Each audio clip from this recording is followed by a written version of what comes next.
دیدی میخوای بری کفش بخری، وقتی پا میکنی همیشه یه دونه پا رو کفش میزنه، همیشه یه پا بزرگتره دیگه، کفش براش کوچیکه.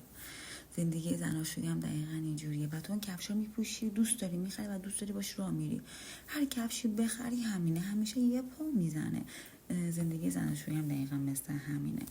شما باید با هم توی مسیر راه برین و اینکه با هم یاد بگیرین که چجوری تو اون مسیر راه برین و اینکه به اون هدفی که میخواین برسین.